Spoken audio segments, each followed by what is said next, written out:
Hello, I'm Colleen Marr, the Mayor of Fanwood, and I welcome you to another edition of Inside Fanwood. Today, I'm really excited to have two great women that are leaders in our community. I am joined by Dr. Joan Mast, who is the superintendent of the Scotch Plains Fanwood Public School Districts, and my colleague, our council president, Erin McElroy Barker. So welcome.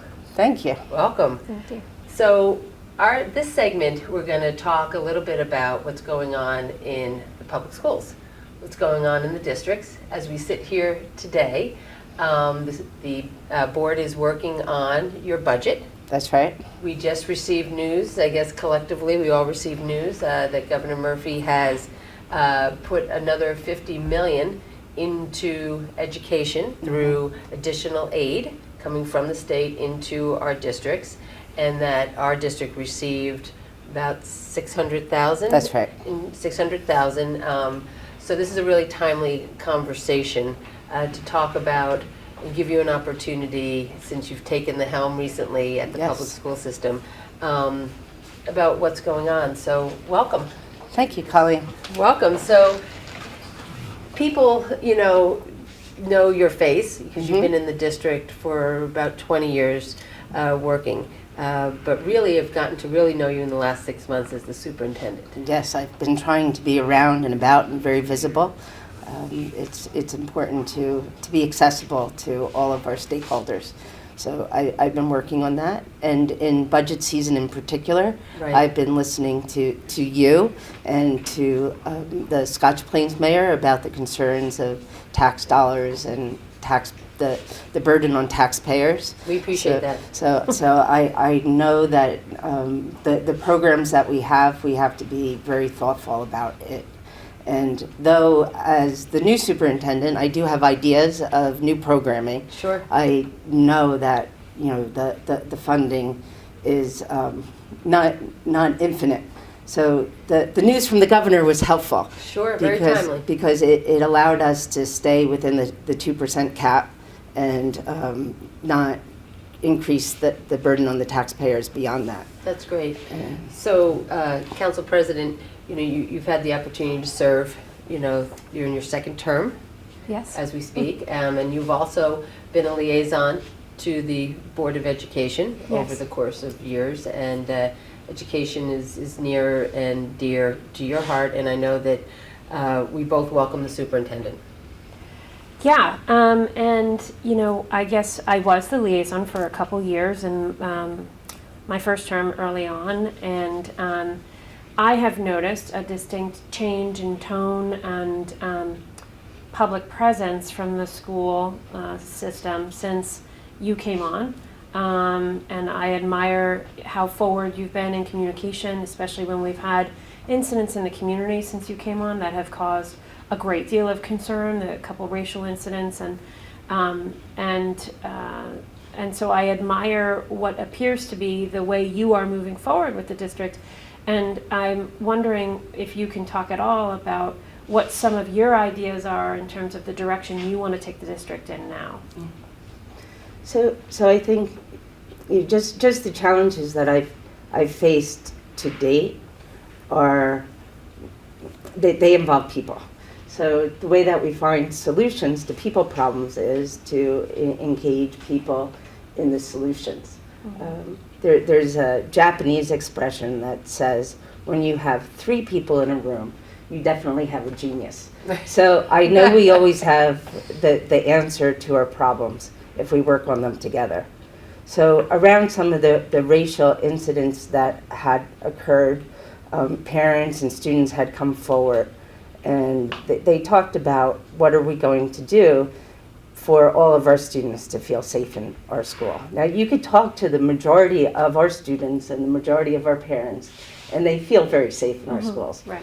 But you have to pay attention to those who feel less comfortable, and to be able to amplify their voice in such a way that you could understand to get at the root of the problem. The part that's the greatest hope in addressing those type of issues are our students, because they've taken such leadership Right. to really make the schools accessible to all of their peers. There's a particular group, it was formed last year. It was called No Place for Hate. And this year they're going into every single social studies class, 9 to 12, talking about how to be sensitive to everyone's needs, how hurtful any type of hate slur is to the whole community. And the students are very open-hearted to engage in that work. And it's supported by the teachers and, of course, the administration. But the leadership is coming from our students, which great. gives us wonderful hope for the future. That's really great because you're an integral part of a recently formed committee of Scotch Plains, Fanwood, and the Board of Ed with the Truth, Racial Healing, and Transformation. And so as we continue to have that dialogue outside of the schools, the four walls of the schools, and into the broader community, you know, you're gonna be a very positive, you know, piece of people actually seeing you there, because they're gonna connect the conversations we're having in our community and know that the leader of our public school system is there, recognizes it, and wants to be a part of it. So, you know, I think we thank you for stepping up and not hesitating to be part of that. Well, thank you. I do believe that that's really one of the assets of these towns, that we have always come together to work for our kids, Right. to move things forward. So let's talk a little bit about what's going on. As we sit here today in, you know, February 2020, what's the current population of our district? Our current population is approximately 5,500, and Okay. that's over 5 elementary schools, 2 middle schools, and our high school. What's the population of the high school, roughly? So I think the high school is probably maybe 1,200. Okay. Yeah. Smaller than I thought. No, that's great. And talk a little bit about what you see. You know, you're here in the job officially as the leader of the district for the last 6 months, but really within the community of our community for a much longer period of time. And what's your priorities? You know, we wanted to be able to have a conversation, and because sometimes we get mired into like, very specific things, but this is an opportunity to really discuss the bigger picture of public school education, what we see going on the statewide level, the challenges, and how that kind of, I think, comes down and we see it here. Right. So a very big initiative or concern is the social emotional wellness of our students. And we really need to continually invest and partner with the schools, with the parents, and the community to make sure that all of our kids are loved. And is that something that we see more and more of it, right? We hear about it. We see more of our children's mental health. Is that coming from a place of, you think, where the bullying has gotten worse and has led to, you know, the emotional, you know, instability of our children and feeling so scared or lonely? You know, I try to keep pace with what's going on because I see it more. That's right. I know when we reflect on it, think about how our kids' worlds are different than our worlds. And one of the biggest changes is that 24/7 access to technology, how their lives are constantly recorded. Any mistake that they have is saved forever. Yeah. Also, And I also think that there's, you know, I have been watching the social media activity, you know, when things happen in the district and things happen in the community. And as a member of council, I've often been concerned about the tone in social media and, you know, how productive the conversations are on social media versus very hypercritical and not necessarily constructive. And our kids are literally faces and phones exposed to social media all day, every day, and the impact we know, I mean, as a clinical social worker, I know the impact of that on kids' mental health in general in terms of the increase in suicidal feelings and thoughts and depression and anxiety among youth. And some of that may have to do with increased pressures, but I think some of it is also this constant exposure to social media and comparisons and potential for bullying. Right. And as a district, I imagine the challenge of how do you deal with that in a constructive way with our kids and the families of our kids, who have to manage their exposure to social media and their involvement in that world. How does the district, I've seen a lot of things come up around vaping and some things around use of social media, but how is the district managing or proposing to sort of address this and keep it on the tops of our minds as parents, for our kids? Well, we've had a number of programs to educate parents about how they could help manage their children's use and provide parameters of using social media. Right. We have recommendations of when we give kids smartphones, and of course we can't dictate when a family should do that. In some cases, we really believe that doing it too young is really detrimental because it is so much to manage. I think within our curriculum that the kids have many opportunities to discuss with their teachers the impact of poor choices on social media.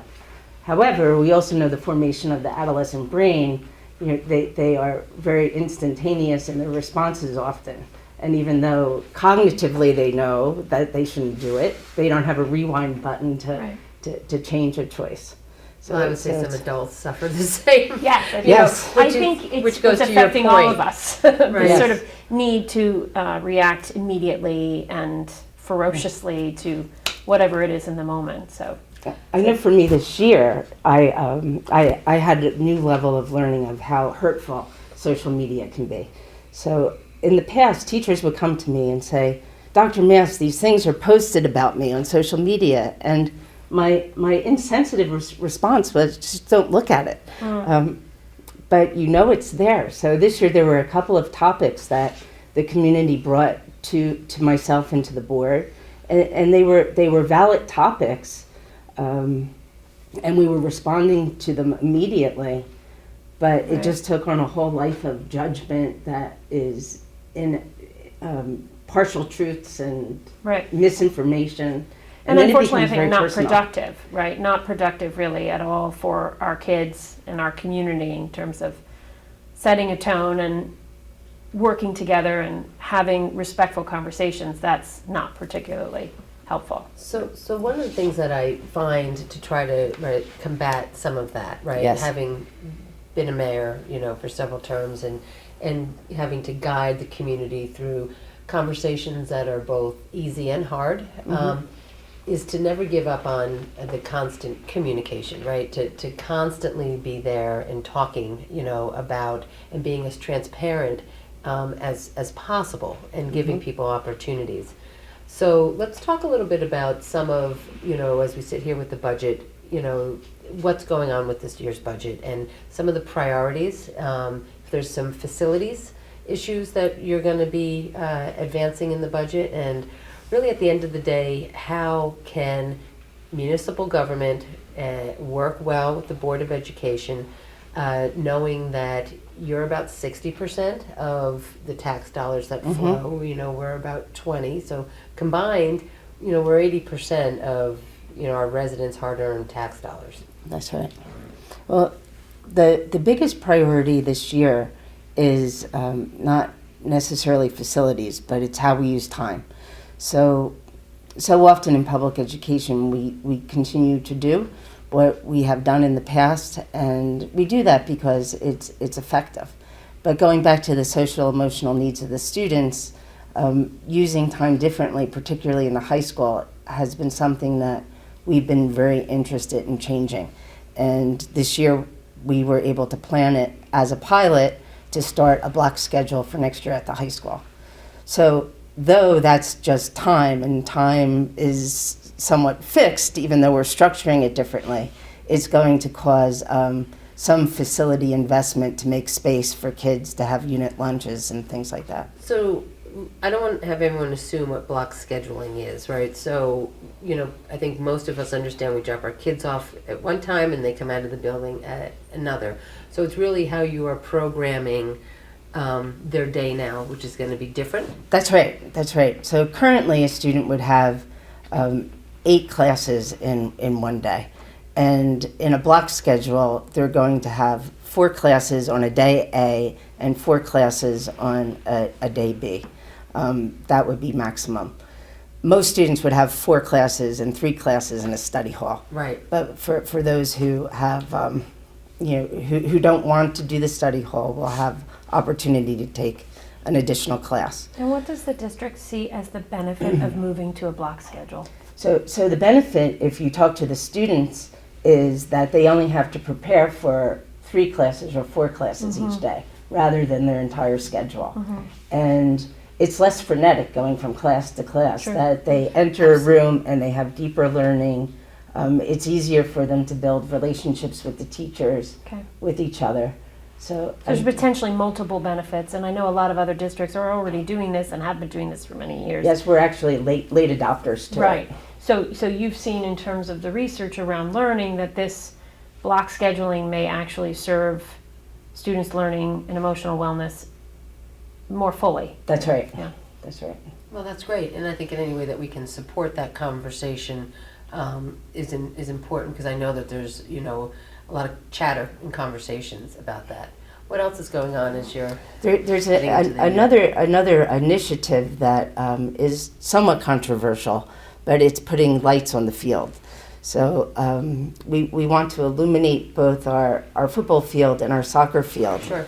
And we really think that it's something that will benefit our students. Our sports programs have increased. We have additional need for practice space. And not only that, what's most exciting about it, to have Friday night games, is it can be a whole community activity. Yeah, I would say, to your point about the block scheduling and sort of being late to that, I would think that illuminating our football field too, a lot of communities have been there, done that for a very long time. As a mother of 3 boys who play sports, and we go across New Jersey, it really is a sense of community that gets built. I think it opens up, which is the shortage of our field space, and as a mayor where we have our recreation underneath us, we have fields that we try to contribute to the greater good of the communities. It's a real stress, right? It's a big stress for all of the students and the parents who want them to participate in some sort of extracurricular activities. But I know also you have to be sensitive to the community that lives around the school. That's right. And has some concerns too, and that's a balance. Talk a little bit about how you're addressing their concerns. Yeah, so we are very sensitive to those who are tangent to the field and close to the school, because when there are night events, it will impact them through traffic, and just though the lighting technology will not illuminate past the field, that technology has improved immensely over time. It will still be a visible event. So we have been working with them to have them come in and express their concerns, and we're working on making a good neighbor policy as in addition to a field use policy. So it will have parameters of when the lights are off. Sure. We will share a schedule of all events so they'll know. We'll have some days when there will be no field usage. And it really won't increase the number of activities. It's just going to change when the activities happen. Sure. So rather than having Saturday football, we'll have Friday night football, things Okay. like that. So that's a trade-off, and I know Mayor Smith well enough to know that his chief of police, and being able to work with the community to help with the parking and restrict parking where you may have to do that is an example of how you hear people, right, when they come in. But I think we've heard very positive feedback about the advancement of that conversation, which has been a long time in our community. Yeah, we're very excited about the possibilities of that happening for next September. So. That's great. Got to be other things that are going on. You're busy. You're a busy woman. I'm Yes. just wondering if there's anything in the lower grades that's shifting or changing. I know a few years ago, obviously, we added full-day kindergarten as a district, and that was a very big change and a big adjustment. And I think most of the schools have adjusted to that, but I don't know if there's any new initiatives in the grammar schools. Yeah, one of the biggest initiatives at the elementary level is a new language arts program. And in that, it's called Teachers College Readers and Writers Workshop. And it's, again, a program that has met very wide success. So, not to say that we're always late adopters, but we're cautious. We wait for the research to come in before we jump in. And though it's requiring a lot of professional development and support on the part of our teachers, we're already seeing notable change in students' enthusiasm about Is writing. this the first year of that program? So this is the first year. We started focusing on the writing portion, and we're going to continue with the writing and then move to the reading. Great. But also with the reading, we're focused on just the literature that students have access to. And the quote that I'm hearing a lot of from those content supervisors is that we want our literature to provide both mirrors and windows for our students, so that students of all backgrounds will find themselves in the literature, and at the same time they'll be able to experience the world in that way. And that piece we've been really focused on K through 12 and in increasing the diversity of our literature. That's great. No, that's great. So a lot of conversation, unfortunately goes around school security. Mm-hmm. We live in an age where I do not want us to become accustomed to gun violence. That's right. I don't want us to think that there is a norm of, mass shootings or attacks on our school districts. And that's why I think that there's always there's a growing voice, or a continued growing voice of pushback, right, into trying to change some of our laws to do everything we can to reduce that violence, that gun violence.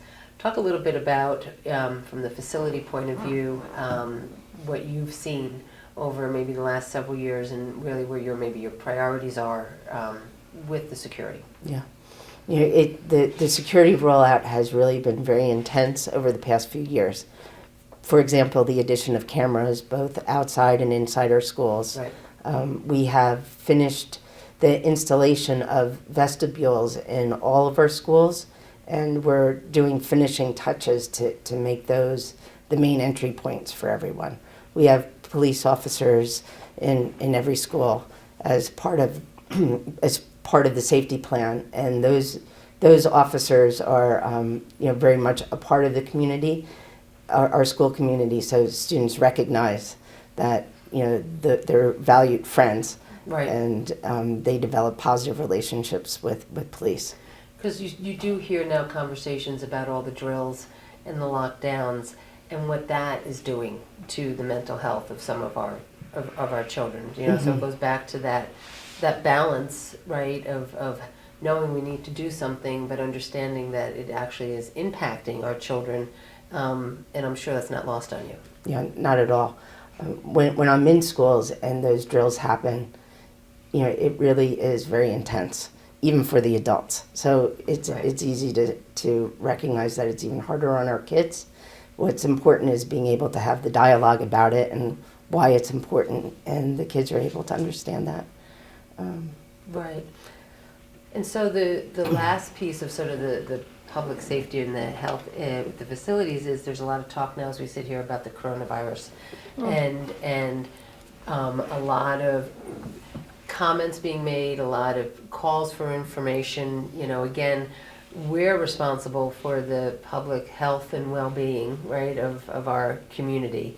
Talk a little bit about what your colleagues may be talking about as we sit here, what you're thinking about within the school district itself. It's all good hygiene, I think, is where part of it is having. It's really true. Just recognizing on how long you need to wash your hands, and educate people that washing your hands is 2 rounds of happy birthday. It's a really long time, but we are reinforcing that as one thing. This type of potential crisis, having to plan for something that hasn't happened and you have no experience in, is a challenge. But you also have to recognize that there are experts and there are ways to Right. monitor. So we do have health agencies in the state of New Jersey that are tracking the wellness of the state. In our own district, we have nurses who gather student data Right. absolutely every day. We had a group of students who came back from Italy, and of course, that was somewhat of a concern because they were Yeah, for the trip. they were getting closer to the coronavirus. But our own district physician looked at the map, looked at the radius, looked at the safety of what we needed to do when those students returned. So it's always looking for proactively the guidance of the experts Right. to make sure that you have a plan in place. Right. So. And I think as parents, it's important for us to remember, because we're not just council members, we're parents, but when our children have fevers and when they're quite symptomatic. And it's more likely the flu these days than coronavirus, but to keep them home and find ways to not send them to school so that they're not infecting an entire classroom with whatever it is they've got that day.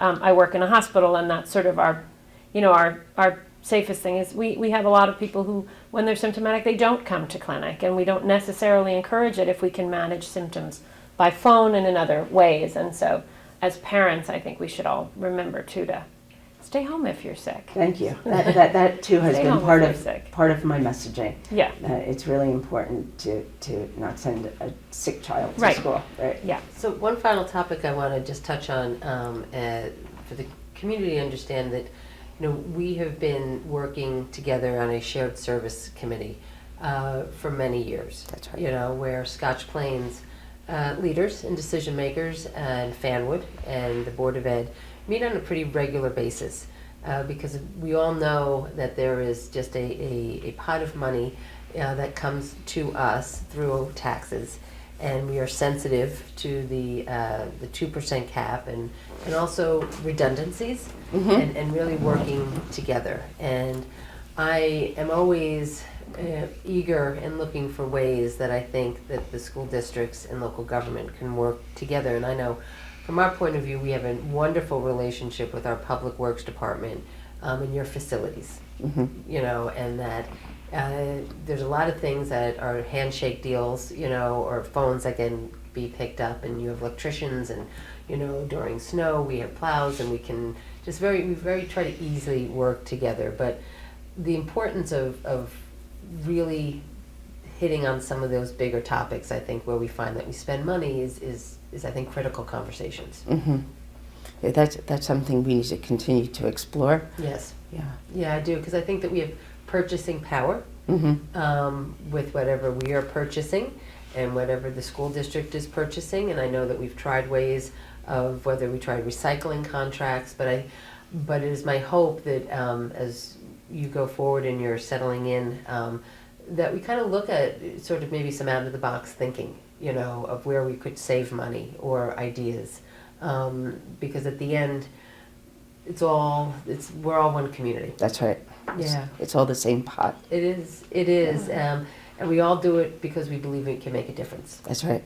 And I think I speak on behalf of the council president, where in the short time that you are our superintendent, we really feel that you're making a great difference. I appreciate that. Thank So you. we want to thank you for coming and joining us today on another edition of Inside Fanwood. As again, my special guest was our superintendent, Joan Mass, and our council president, Erin McElroy Barker. Thank you.